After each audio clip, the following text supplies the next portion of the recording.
Hello friends, ఈరోజు ఈ వీడియోలో మనం market structure break plus retest అనే కాన్సెప్ట్ గురించి తెలుసుకుందాం. ఈ కాన్సెప్ట్ మన ప్రైస్ యాక్షన్లో చాలా ఇంపార్టెంట్. ఈ కాన్సెప్ట్ ఏం చెప్తుందంటే మార్కెట్ స్ట్రక్చర్ బ్రేక్ అనేది ట్రెండ్ ఎలా ఉందో చెప్తుంది, మార్కెట్ ఏ ట్రెండ్లో వెళ్తుందో చెప్తుంది. రీటెస్ట్ అనేది మనకు కన్ఫర్మేషన్ ఇస్తుంది.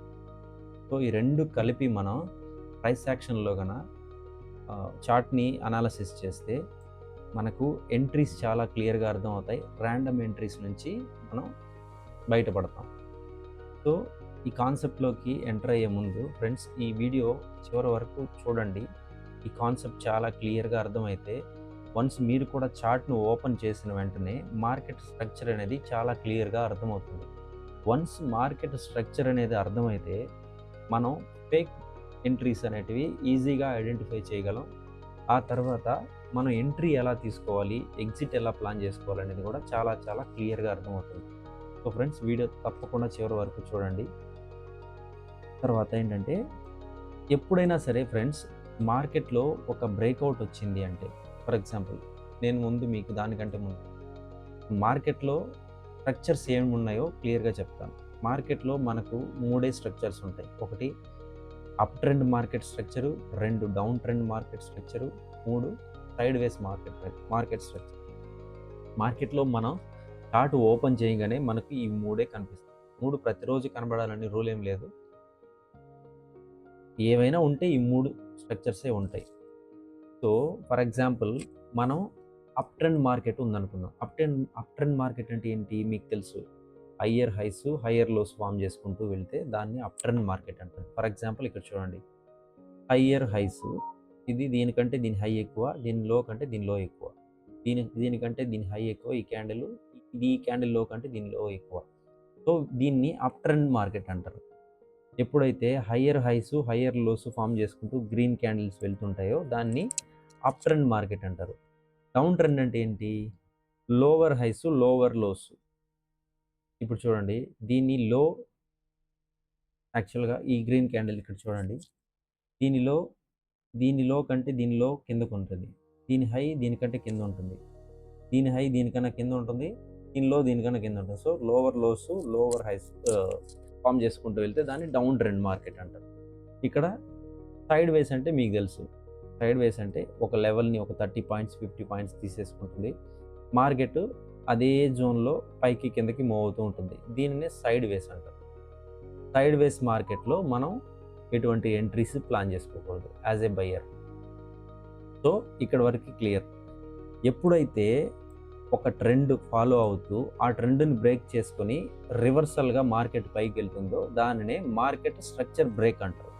ఫర్ ఎగ్జాంపుల్ ఇక్కడ చూడండి, ఒక డౌన్ ట్రెండ్ మార్కెట్, అన్ని 30 మినిట్స్ క్యాండిల్స్. ఫర్ ఎగ్జాంపుల్ నేను టైం ఫ్రేమ్ 15 మినిట్స్ పెడతాను, ఇంకా చాలా క్లారిటీగా అర్థమవుతుంది. ఇక్కడ చూడండి, ఒక down trend, full down trend market.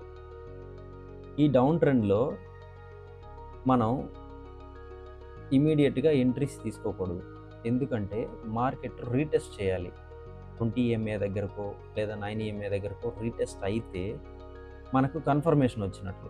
ఇక్కడ రీటెస్ట్ అయింది, ఇక్కడ ఈ రెడ్ క్యాండిల్ పడింది, రెడ్ క్యాండిల్ పడిన తర్వాత దీని లోని ఇది బ్రేక్ చేసింది క్యాండిల్, అప్పుడు మనం ఎంట్రీ తీసుకుంటే 1:2 రివార్డ్ రేషియో ఖచ్చితంగా మనకు ప్రాబబిలిటీ ఉంటుంది. ఫర్ ఎగ్జాంపుల్ ఎప్పుడైనా సరే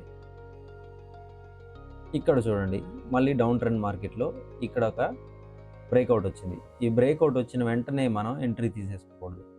మార్కెట్ రీటెస్ట్ చేసింది ఇక్కడ రెడ్ క్యాండిల్తో, రీటెస్ట్ చేసింది, మళ్ళీ మార్కెట్ అప్ సైడ్ మూవ్ అయ్యి వెళ్ళిపోయింది. సో అలాగా మనం ట్రెండ్ని ఐడెంటిఫై చేయాలి ఫస్ట్. ఇక్కడ 30 మినిట్స్లో మీకు చాలా క్లియర్గా ఉంటుంది. ఎందుకంటే డైరెక్షన్ వచ్చేసి మనం ఎప్పుడు హయ్యర్ టైం ఫ్రేమ్లోనే కన్ఫర్మేషన్ చేసుకోవాలి. ట్రేడ్ మాత్రం లోవర్ టైం ఫ్రేమ్లో తీసుకోవాలి. చూడండి, డౌన్ఫాల్, నెక్స్ట్ డే వచ్చి హ్యూజ్ గ్యాప్ అప్లో మార్కెట్ ఓపెన్ అయింది. రిటైల్ ట్రేడర్స్ చూడగానే అబ్బో ఇంత గ్యాప్ అప్లో మార్కెట్ ఓపెన్ అయింది, ఇంకా మార్కెట్ పైకి వెళ్ళిపోతుంది అనే ఒక ఆలోచనలో ట్రేడ్ ఎంట్రీ తీసుకుంటారు. బట్ అది రాంగ్. ఎందుకంటే ఇక్కడ చూడండి, ఇది ఒక స్వింగ్ హై, ఇది ఒక స్వింగ్ హై. మార్కెట్ ఎప్పుడైనా సరే ఒక స్వింగ్ హైని టచ్ అయిందంటే అక్కడ నుంచి మార్కెట్ డౌన్ సైడ్కే వెళ్తుంది. డౌన్ సైడ్కి వెళ్ళి మార్కెట్ ఒక రీటెస్ట్ చేస్తుంది. 20 EMA దగ్గరికి వెళ్ళి మార్కెట్ రీటెస్ట్ చేసి ఇక్కడ మనకు ఒక కన్ఫర్మేషన్ వస్తుంది. చూడండి, ఇక్కడ ఒక చిన్న గ్రీన్ క్యాండిల్ ఫామ్ అయింది. ఈ గ్రీన్ క్యాండిల్ హైని ఇంకొక గ్రీన్ క్యాండిల్ బ్రేక్ చేసి పైకి మూవ్ అవుతుంది.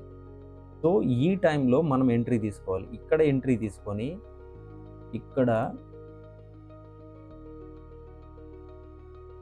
ఇక్కడ ఎంట్రీ తీసుకొని నేను ఇక్కడ గ్రీన్ కలర్ పెడుతున్నా.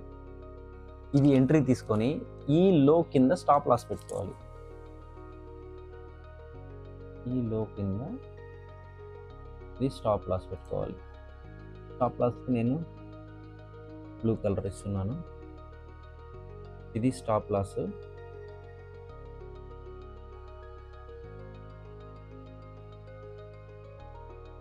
ఇది ఎంట్రీ.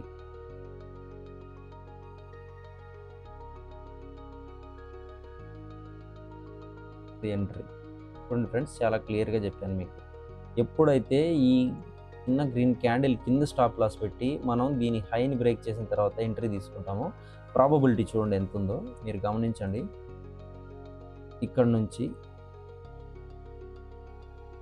చూడండి ఉంది 1.3% ఉంది. సో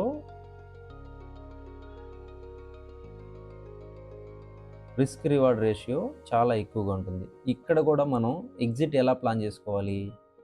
ఇక్కడ ఎంట్రీ తీసుకున్నాం కరెక్టే, ఎగ్జిట్ ఎలా ప్లాన్ చేసుకోవాలి? ఈ స్వింగ్ హైనే ఎగ్జిట్ పెట్టుకోవాలి, లేదా బ్యాక్ వచ్చి చెక్ చేసుకొని ఇంకొక రీసెంట్ స్వింగ్ హై ఏది ఉంటుందో దాన్ని ప్లాన్ చేసుకోవాలి. ఫర్ ఎగ్జాంపుల్ ఇది బ్రేక్ చేసేసింది, ఫస్ట్ క్యాండిలే బ్రేక్ చేసింది. సో నెక్స్ట్ క్యాండిల్ వచ్చి నెక్స్ట్ స్వింగ్ హైని చూసుకోవాలి. దాన్ని బ్రేక్ చేసేసింది. దాన్ని బ్రేక్ చేసేసినప్పుడు మనం ట్రైలింగ్ స్టాప్ లాస్ ఇక్కడికి తీసుకొచ్చేయాలి, ఇక్కడికి తీసుకొచ్చి పెట్టుకునేయాలి. ట్రైలింగ్ స్టాప్ లాస్ ఇక్కడ పెట్టేసి నెక్స్ట్ రీసెంట్ స్వింగ్ హై ఏముంది? ఇది ఉంది